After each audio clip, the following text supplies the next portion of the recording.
Amen. Palakpakan natin ang Panginoon. Praise God. Amen. Amen. Amen. So mga kapatid,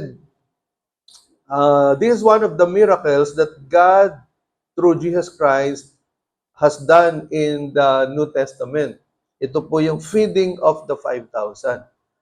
I still remember when we had our 13th anniversary sa CLC. Yung pong ginawang mga tinapay po noon na mga sliced bread ay nasa, sabihin natin, mga 200 lang for 200 people. Pero alam po ninyo yung umattend po noon, more than 200. Lahat nabigyan. At hindi lang po yun. Pagkatapos na nung event, may mga sumobra pa. Nakapag-uwi pa ako ng isang buong loaf ng gardenia. So, kaya pinag-uusapan namin, paano nangyari yun? We experienced the miracle of bread multiplication during our 13th anniversary sa CLC. Marami pong magpapatotoo niyan na talaga ang Diyos ay naghihimala. So mga kapatid, sa umagang ito, the message of the Lord is about Jesus feeding the 5,000. So, meron pong nakita ako dito na parang Jerusalem Daily News. Ang sabi niya dito, Jesus feeds 5,000. Crowds flock to local rabbi. Bethsaida, area officials have expressed growing concern after another incident involving a large crowd gathering around Jesus of Nazareth. Eyewitness reports suggest a crowd of well over 5,000 yesterday in a remote area outside of Bethsaida. What started out as a small crowd quickly grew as rumors of miraculous healings spread throughout the region, and everyone appears to have been fed despite limited food resources. Jesus was not available for comment, more reports to follow. So, siguro ganito yung nangyari nung unang panahon na, siyempre, kumalat na eh. Kaya si Jesus naging very, very extremely popular. Can you imagine na yung kakaunting tinapay at ilang pirasong isda, napakain yung 5,000 lalaki. Yung binilang po dito, 5,000 men. Pero hindi pa kasama sa binilang yung mga anak at yung mga asawang babae. So, ang sabi ng mga Bible scholars, nasa 15 to 20,000 yung napakain dito ni Jesus Christ. Okay? So, mga kapatid, may mga bagay na naisituro sa atin ng Panginoon sa umagang ito. Una, Jesus, He asked them to do something that was beyond their capability. Kasi, John 6, 5-9, yung parallel passage sa John chapter 6. Basahin po natin. 1, 2, 3, go. When Jesus looked up and saw a great crowd coming toward Him, He said to Philip, "Where shall we buy bread for these people to eat?" He asked this only to test Him, for He already had in mind what He was going to do. Pakibasa ng mga lalaki, verse 7. Philip answered Him, 8 months' wages would not buy enough bread for each one to have a bite. Yung mga babae. Another of His disciples, Andrew, Simon Peter's brother, spoke up, "Here is a boy with 5 small barley loaves and 2 small fish. But how far will they go among so many?" So makita po ninyo, nung nakita ni Jesus kasi, 3 araw na siya nagpipreach, sumunod yung mga tao sa kanya, at nakita niya yung mga tao ay dapit hapon na, gutom na, ang sabi ng mga disciples, "Lord, pauwiin niyo na. Pauwiin niyo na yung mga tao dahil gutom na yan. Maghapon na silang nakikinig sa inyo." Pero sabi dito, nung nakita ni Jesus yung mga tao, ang sabi ng Panginoon sa kanila, "Pakainin ninyo." Kaya sabi ni Philip, "Saan kami kukuha ng pagkain?"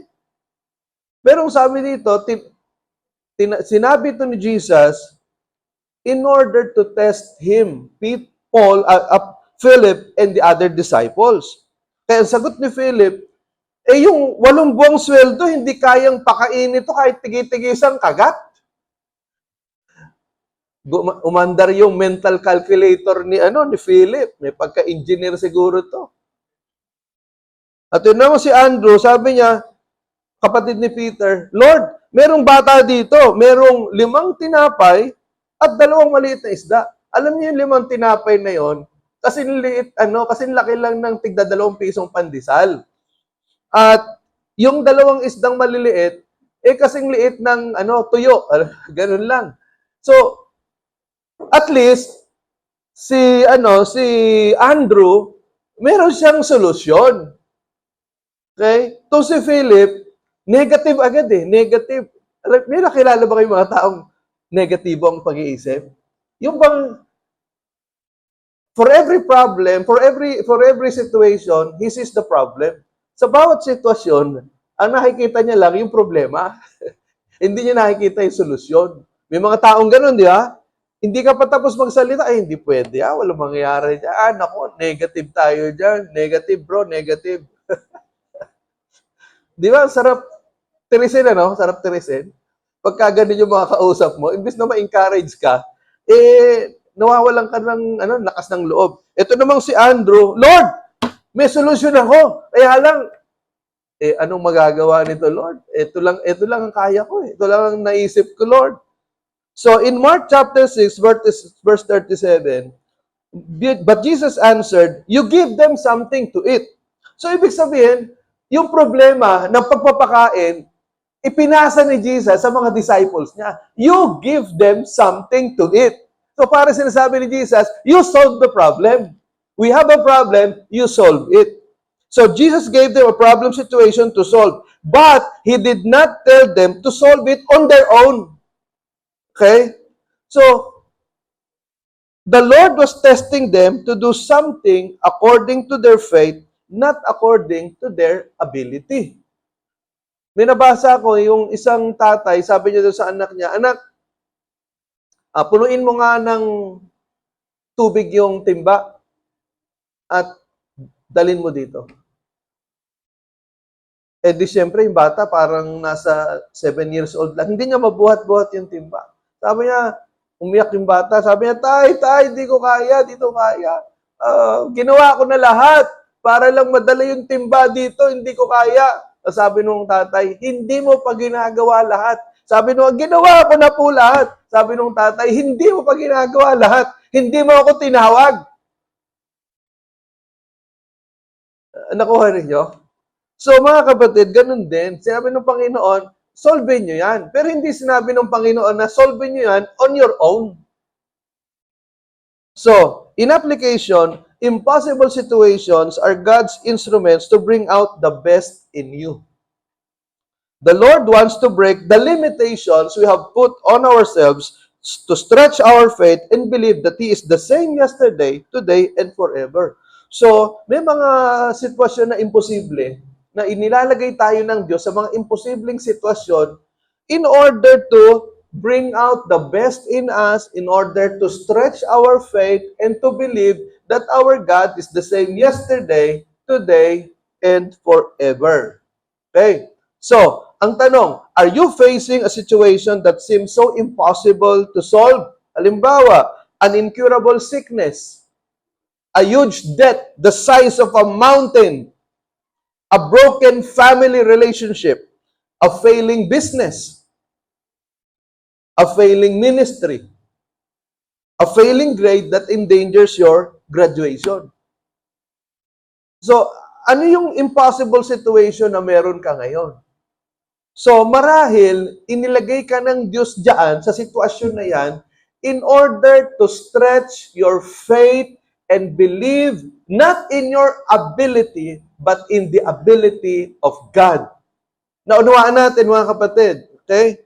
So, as an illustration, may nabasa po ako napakagandang libro. Ang title niya na Fasting Can Change Your Life. Alam po niyo, hindi pa ako pastor, nagpa-fasting na ako.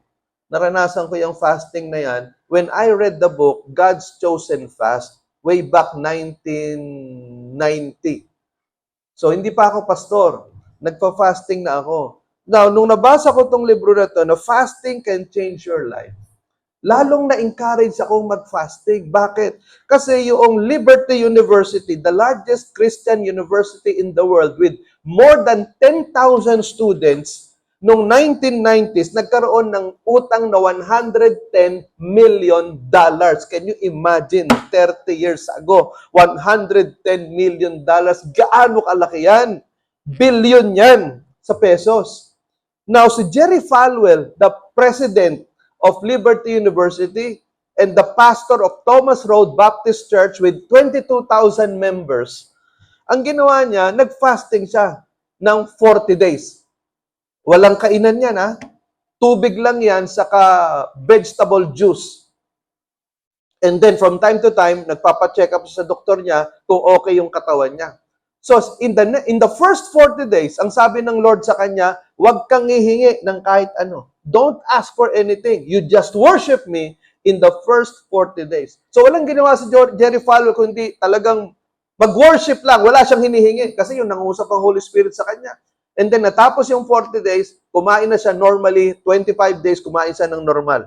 And then, after 25 days, sabi ng Lord sa kanya, mag-fasting ka uli ng 40 days. Ganun na naman, walang kainan, tubig lang. And sabi ng Lord sa kanya, for this time, you ask. So doon na siya humingi, Lord, tulungan niyo po ako, paano po mababayaran itong $110 million na ito kung hindi magsasara yung Liberty University.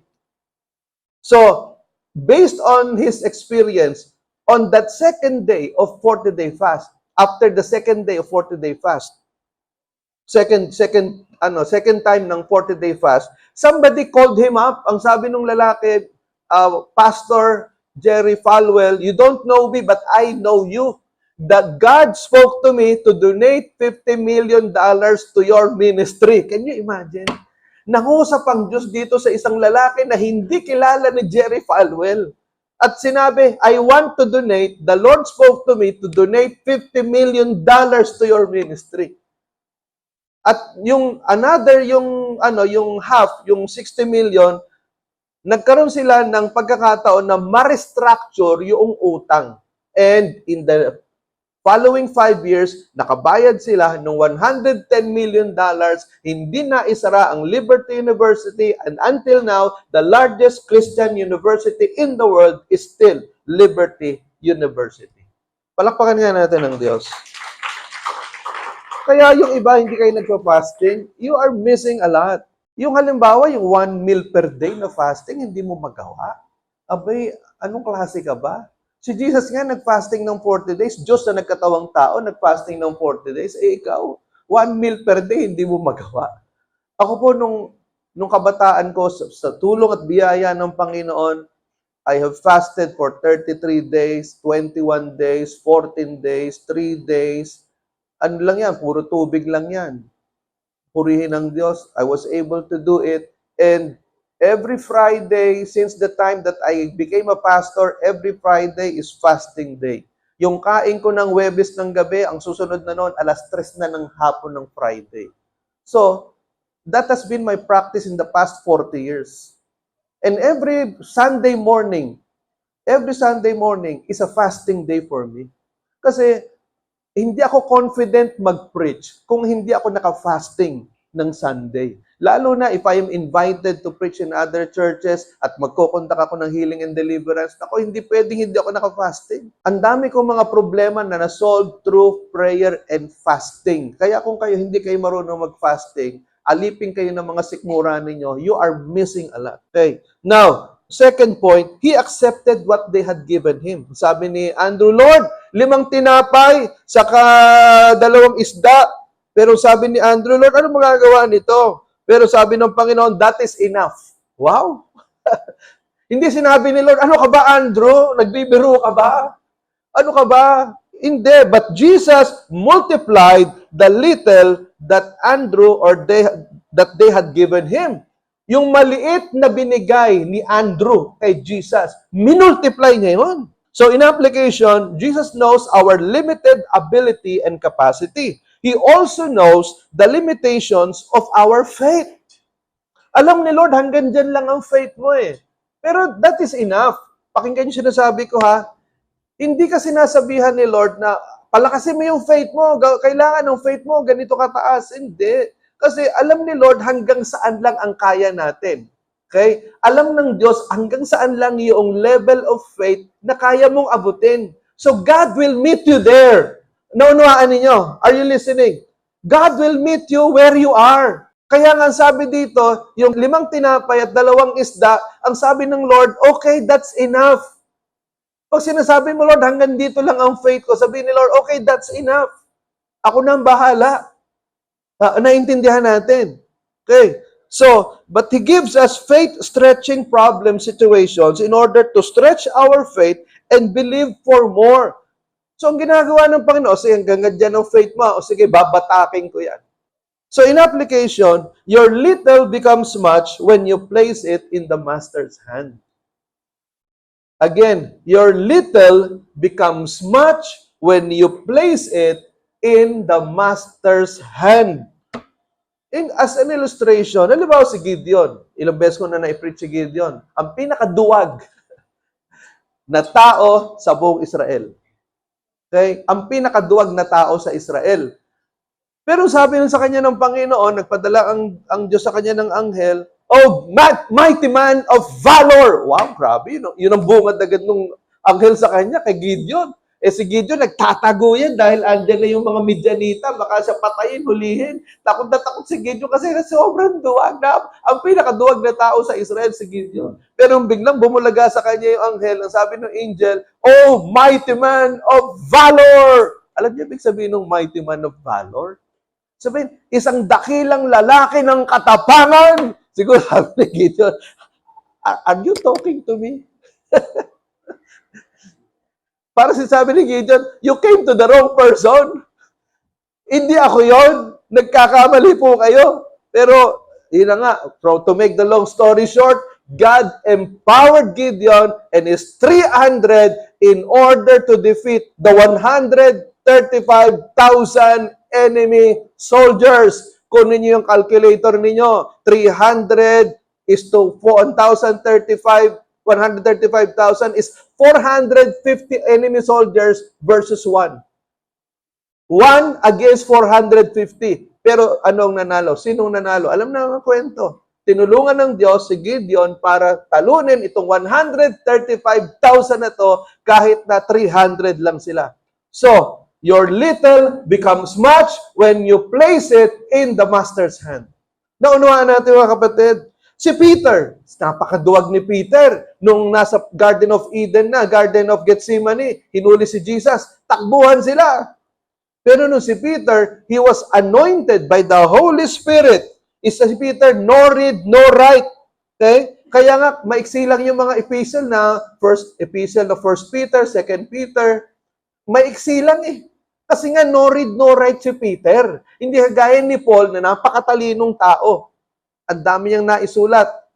Pero si Peter, kakaunti. Kasi nga, no read, no write. Pero, when God used him, when God anointed him to preach his first sermon, how many got saved and baptized? 3,000 got saved and baptized in the first sermon of Peter. Naintindihan ninyo? Ganyang kumilos ang Diyos.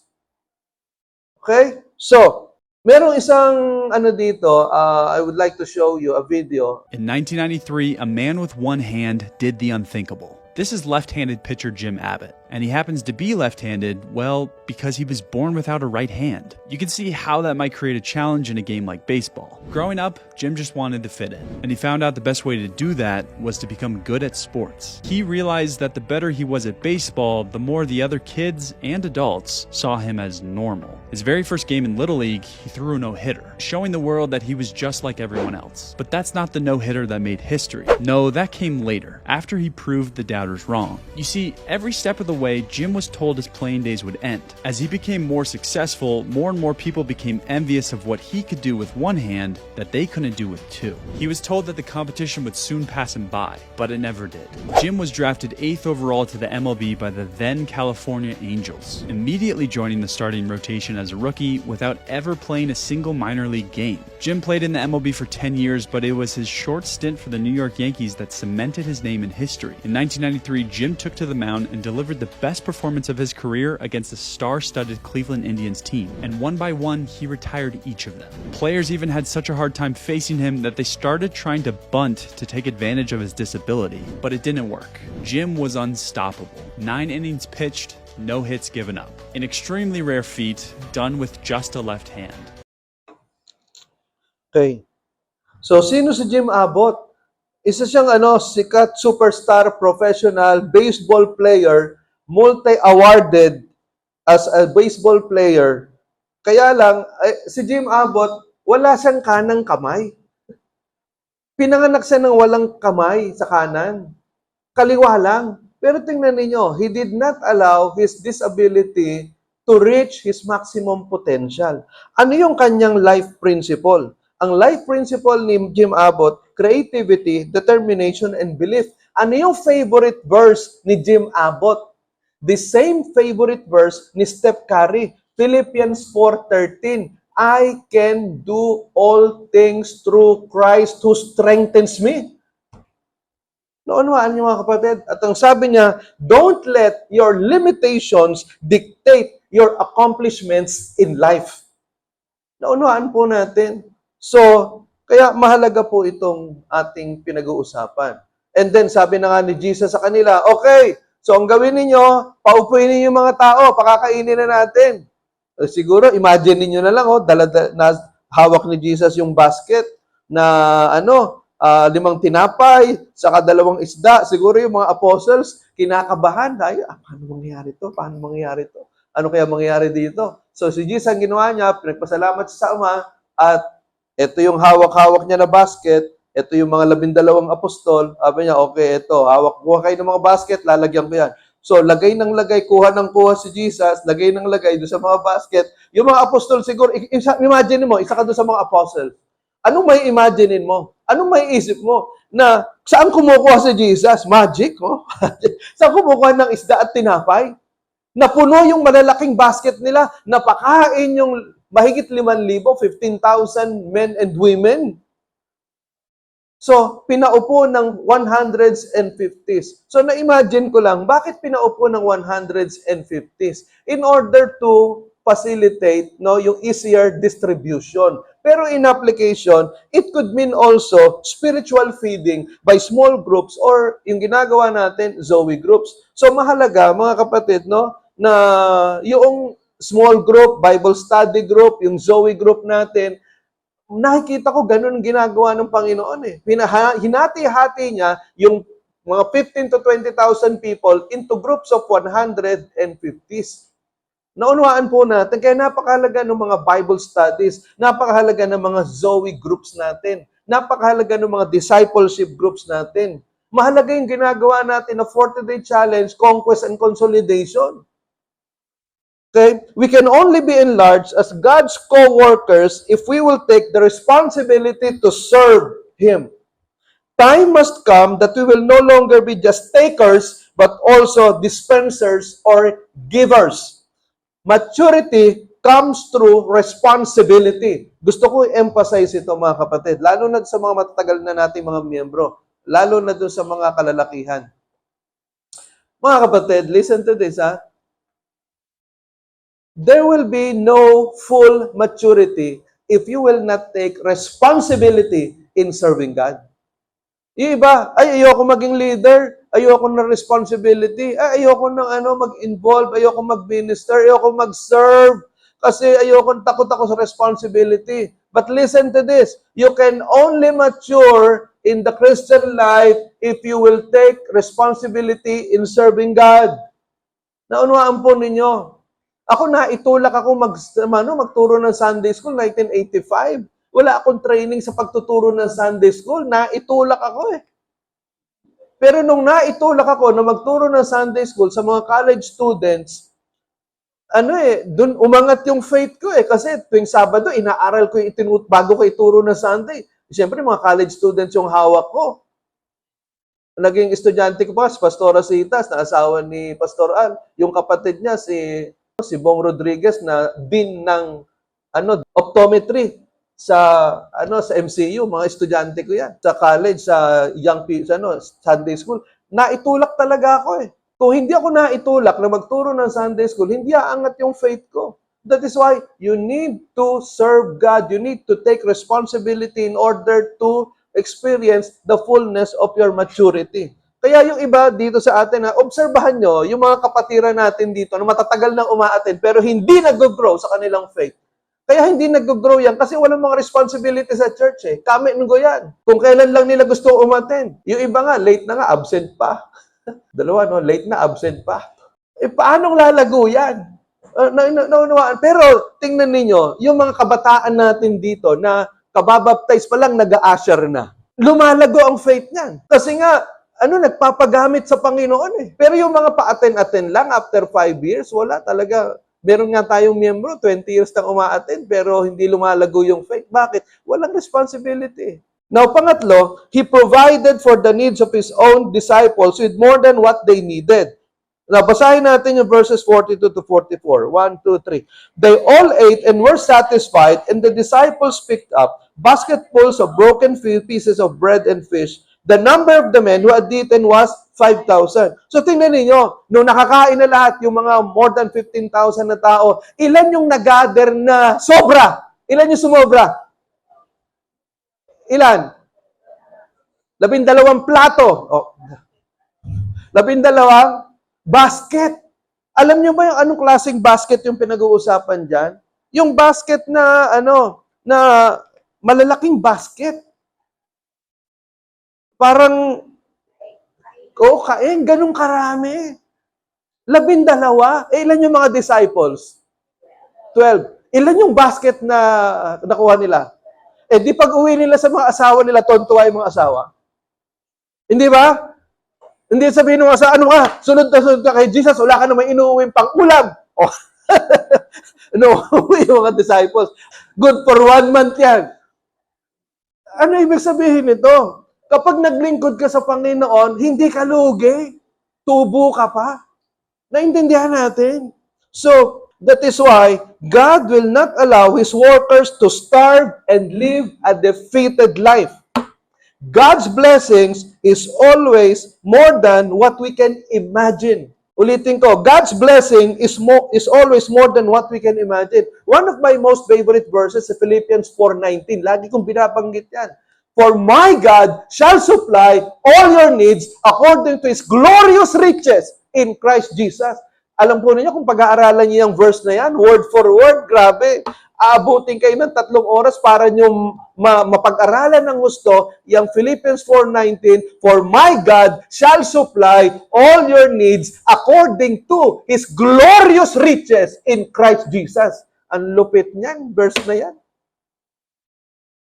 Ibig sabihin, lahat ng pangailangan natin, kayang tugunan ng Diyos sang-ayon sa kayamanan na meron tayo kay Kristo Jesus. Ano ibig sabihin yan? Lahat ng kayamanan sa langit, pwedeng ibigay sa atin ng Panginoon. According to His glorious riches in Christ Jesus. Naintindihan nyo ba ang ibig sabihin nun? Ako hindi ko kayang unawain ng lubos yung mga salitang yun. That is why kapag naglingkod ka sa Panginoon, hindi ka lugi. Pag inuna mo si Lord, hindi ka lugi. Matthew 6:33, seek first the kingdom of God and His righteousness, and all these things will be added unto you. Naalala ko yung ito more than 100 times ko na nakwento. Meron ako estudyante sa pharmacy, sa MCU. Second courser siya, tapos siya ng BA, pero nagpa-pharmacy. And then, sabi ko sa mga klase, I'm inviting you to attend our church. Paalam kayo sa magulang ninyo. Pag pinayagan kayo, umattend kayo. Kung hindi kayo pinayagan, huwag kayo umattend. Pero yung mga attend, +5. Okay. So, gano'n. Sa itong estudyante na to, sinabi niya sa awa, attend tayo doon sa church ng sir ko. Sabi nung lalaki, sino magbabantay ng drugstore natin? Sabi nung babae, isa rin natin. Siyempre, walang nagawa yung lalaki. Laging, the wife is always right. Bumaten ng church. And then, the following Monday, sabi ko doon sa, kumusta? Anong feedback ng asawa ko? Sir, blessed na blessed po yung asawa ko sa preaching nyo, pero alam po ninyo, mas blessed na blessed yung asawa ko kasi pag uwi namin, alauna, Sa Novaliches po kami nakatira. Nagbukas kami ng drugstore. Alam po ninyo, sunod-sunod ang customer. Nung gabi, nung magsasara na yung asawa ko, binilang niya, ang kinita namin kalahating araw, 20,000 pesos. Nagbiro yung asawa ko, pwede bang araw-araw lang tayo umattend sa sermo at kalahating araw lang tayo magbukas ng pharmacy? So mga kapatid, pag inuna mo si Lord, hindi pwedeng pabayaan ka ng Diyos. Naunuhan po ninyo, hindi ka pababayaan ng Panginoon. Ikaw lang ang mahina ang faith. Okay? Now, in life application, look at the attributes of God that we can gather here from the story of the feeding of the 5,000. Una, the faithfulness of God. Ibig sabihin, the God who is faithful in providing our needs. Okay? God is faithful. Ang Diyos ay tapat na kaya niyang tugunan lahat ng klase ng pangangailangan natin. Kung makikita po ninyo, hindi lang nag-preach si Jesus. Kung hindi, pinakain niya yung mga tao, physical food, hindi lang spiritual food. What does it mean? God is concerned not only with our spiritual being, but also with our physical being. Naunuhan po natin. Okay? So, pangalawa, the abundance of God. Ibig sabihin, the God who is rich in provision. Ang Diyos na mayaman sa pagtugon sa ating pangangailangan. Hindi lang sapat-sapat ang binibigay ni Lord. Sobra-sobra. Naunawaan po ninyo. Ikaw na lang ang may problema eh. Kasi nga, hindi ka marunong mag-manage yung binibigay ni Lord sa'yo. Kaya nagkukulang ka. Okay? Abundance. Pangatlo, the immanence of God. Ito, malupit ito. Madugo itong term na to. Yung immanence, ibig sabihin ng immanence, tandaan nyo the nearness of God. Okay? Yung pagiging malapit ng Diyos. The God who is near us, especially when we are in trouble. Naunawaan po ninyo. Hindi sinabi ni Jesus, aalis na ako, pakainin niyo yan. Hindi. God was with the 12 apostles while they were feeding the more than 15,000 men. So, ibig sabihin, the immanence of God. God is with you. God is with me. Kaya nga, yung Emmanuel, ibig sabihin ng Emmanuel, God who is with us. Naintindihan natin? So, immanence of God, the nearness of God. Pang-apat, the trustworthiness of God. Ibig sabihin, the God who can be trusted to deliver us from all trials and troubles. Ang Diyos mo pagkakatiwalaan. Ang Diyos maaasahan. Naunawaan po natin. Listen to this, pakinggan niyo po ito, mga kapatid. Kung may mabigat kang problema, lumuhod ka sa Diyos. Di ba, madalas nating nadirinig, huwag mong dibdibin, tuhurin mo. Ano ibig sabihin ng tuhurin mo? Lumuhod ka. When was the last time that you knelt down, praying with an open Bible in front of you? Ako, pag mabigat ang problema ko, lumuluhod talaga ako, kinukuha yung Bible ko. Binabasa ko yung Bible na nakaluhod ako. Sabi ko, Lord, mangusap po kayo. Hindi ako tatayo dito hanggat di kayo nangungusap sa akin. Umiiyak ako sa Panginoon. Nagbabasa ako ng Bible while I'm on my knees.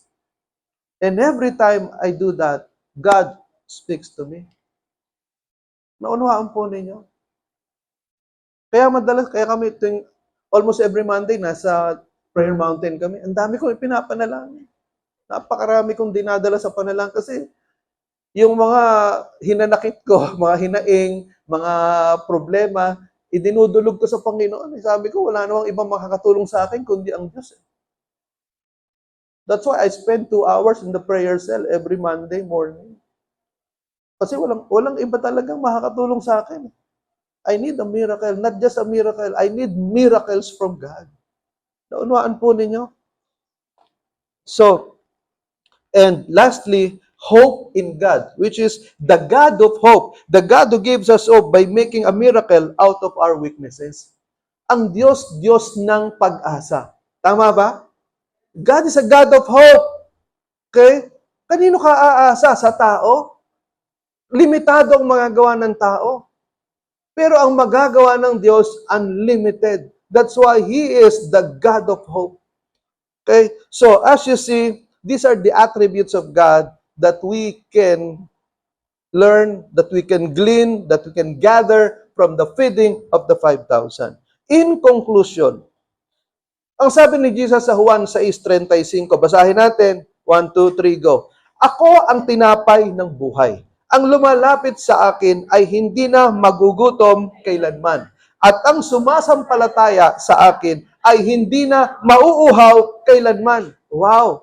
Ang ganda nito. Kasi yung pagpapakain ni Jesus ng tinapay doon sa mga 15,000 na mga babae at lalaki, kumbaga, introduction lang yon ng Panginoon na sinasabi niya, ako ang tinapay ng buhay. Kung kakain kayo ng physical food, ng tinapay na yan, magugutom pa rin kayo. Pero pag ako ang kinain ninyo, lumapit kayo sa akin, hindi na kayo magugutom. Kung sasampalataya kayo sa akin, hindi na kayo mauuhaw. Ano ibig sabihin nito? Ibig sabihin, of course, hindi mo kakainin si Jesus literally. Pero spiritually speaking, you will take in Jesus Christ into your life. Kumbaga, spiritually speaking, kakainin mo ang Panginoon, papapasukin mo si Jesus sa bibig mo, sa sikmura mo, sa buong pagkatao mo, para hindi ka na magutom. Magutom saan? Magutom sa mga bagay na kinagugutuman ng mundo. You will find your identity in Christ. You will find your significance in Christ. You will find your value in Christ. You will find your worth in Christ. Naunawaan natin mga kapatid. So kaya dapat ay sumampalataya tayo sa Panginoon. Huwag nating hayaan na yung mga mensaheng kagaya nito, binabaliwala natin. Naunawaan po ninyo. That's why God is speaking to you, to all of you, to surrender your life to Jesus Christ. Make Him the Lord, Savior, and God of your life so that you will experience the miracle-working power of Jesus in your life. Let us pray.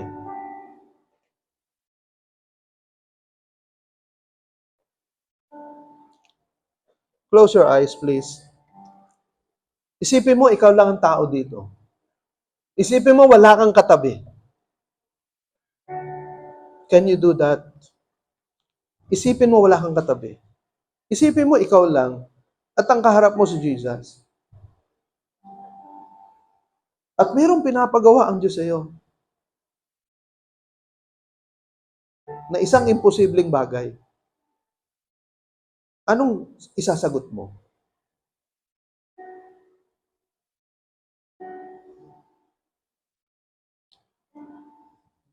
Nais ng Panginoon na maranasan mo ang kapangyarihan ng Diyos. Nais ng Panginoon, ipagkatiwala mo sa Kanya lahat-lahat ng mga problema mo sa buhay. Lahat ng trials and troubles, ipagkatiwala mo sa Diyos. Kung ano yung maliit na meron ka, ipagkatiwala mo sa Diyos. Because little becomes much when you place it in the Master's hands.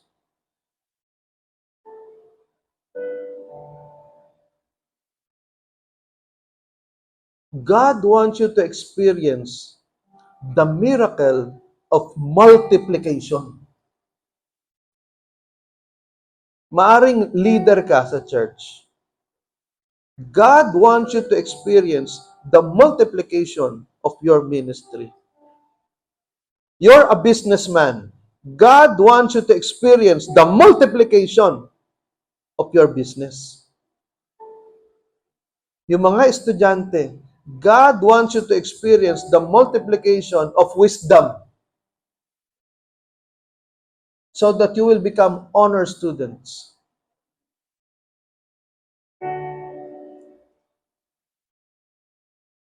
Kung meron kang malaking utang, God wants you to experience the multiplication of financial abundance.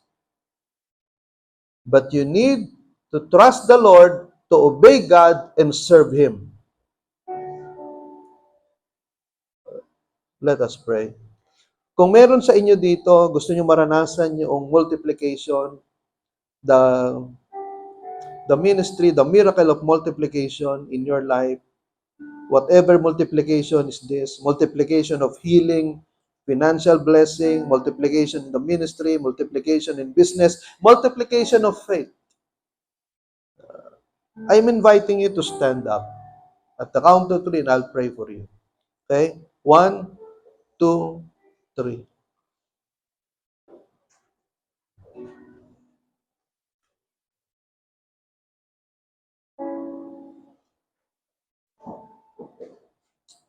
Hallelujah. Mga kapatid, be sure naintindihan ninyo bakit kayo nakatayo, hindi dahil sa naggumaya lang kayo sa katabi ninyo. Ilagay niyo yung kanang kamay niyo sa kaliwang dibdib. I will pray for your heart. Oh God, you can see these people standing before you. Lord, I pray, God, that you perform divine surgeries, heart surgeries. I pray, God, Lord Jesus, iayos niyo po yung mga puso nitong mga taong ito. Iayos niyo po yung mga puso because everything wells up from the heart. I pray, God, that you will give them a heart of worship, a heart of prayer, a heart of obedience, a heart of commitment, a heart of service. Kagaya nitong mga apostol na to, sumunod sila sa iyo. Nung sumunod sila, napakainin yung mahigit 5,000 tao. Doon nila naranasan yung himala. Kapatid, it is only as you obey God that you will experience the miracle of God. Panginoon, dalangin ko po, baguhin niyo aming mga puso, iayos niyo ang aming mga puso, iangat niyo, Lord, yung level ng aming pananampalataya at paglilingkod at pagsamba. Salamat po, Panginoon. I pray, God, for everyone standing up right now. I pray, Lord God, that the multiplication, the spirit of multiplication, the spirit, oh God, the miracle of the 5,000 be upon them in Jesus' name. Whatever multiplication it is, oh God, that they need from you. Oh God, I pray that the ministry of multiplication, the spirit of multiplication, the miracle of multiplication, be upon everyone standing up for you, God. Salamat po, Panginoon. Oh God, I pray that today will be a turning point for everyone. Sa pangalan ni Jesus, huwag nilang makalimutan ang mensaheng ito habang sila'y nabubuhay. Sa pangalan ng Panginoong Jesus, this is our prayer. Amen, amen, amen. Palakpakan natin ang Panginoon. Praise God.